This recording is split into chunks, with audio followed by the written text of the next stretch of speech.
inland, which is currently causing widespread devastation. Now, the tsunami that is currently underway in the northeast of the country was caused by an 8.9 magnitude earthquake, and that struck 130 kilometers off the Pacific coast. Well, aftershocks have been felt within the last few minutes, and so far, 23 people are confirmed dead, but that number has been rising and is expected to rise. Now, there are also reports that the first wave has reached Russia's Kuril Islands to the north, reportedly around a meter high. The waves of around a meter high. But as you can see in the pictures, you have massive walls of waves just eating up everything in its path. Now, the devastation, there are about 200 people who have reportedly been washed away. Several others missing on Japan's Sendai Island. Now, that is the part of the country that's closest to the epicenter. Of course, the damage, the quake itself, was also felt in Tokyo, with fires and injuries widely reported.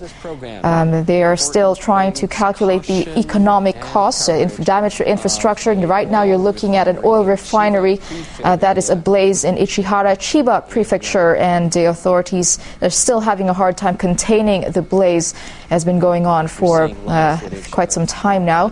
Now, the Narita International Airport is also reportedly shut down. Now, just to remind you, an 8.9 earthquake hit the northeastern part of the country. That's at around 2:46 local time in Japan. That was in the middle of the afternoon. Widespread destruction being reported.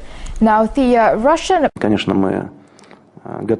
Of course, we're ready to help our neighbors in overcoming the effects of this severe earthquake. A state of emergency has also been declared on our soil, on the Kuril Islands in the Sakhalin region, where all necessary measures must also be taken to prevent damage and loss of life. The tsunami has already reached our shores, and we must all be consolidated at this time. I'm now ordering the emergencies minister to present a plan of assistance to Japan. He did say that there has been no damage to nuclear power plants, although there are about 14 industrial complexes that have been affected by the earthquake. Now, as of the moment, we have the government confirming 18 deaths, and this number is expected to rise. You're looking at pictures. Okay, earlier it was the wall of water eating up anything in its path. Now it's an oil refinery ablaze. This is just east of Tokyo. All of this destruction has been caused by an 8.9 magnitude earthquake, and it struck about 130 kilometers off of Japan's Pacific coast. Dramatic pictures there in the coast where the earthquake had struck. There has been a tsunami warning for all territories on the Pacific Rim, reaching all the way to Hawaii, even as far as Colombia and Peru, according to the Pacific Tsunami Warning Center. Well, the wave has also reached Russia's Kuril Islands to the north, reportedly around a meter high. But in Japan, you have a 4-meter high wave sweeping into the Miyagi Prefecture. We have been looking throughout the day at dramatic pictures of water engulfing cars, buildings, and ships. Now, about 200 people have reportedly been washed away, several others missing on Japan's Sendai Island. That is a part on the coastal area that is closest to the epicenter. Well, there are currently about 50 fires along the coastline, about 4 million homes without power.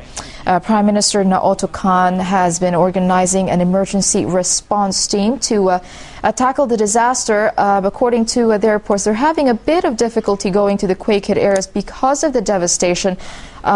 Communication is crippled. The international airport is currently closed. Again, we heard a statement from Russia's president, Dmitry Medvedev.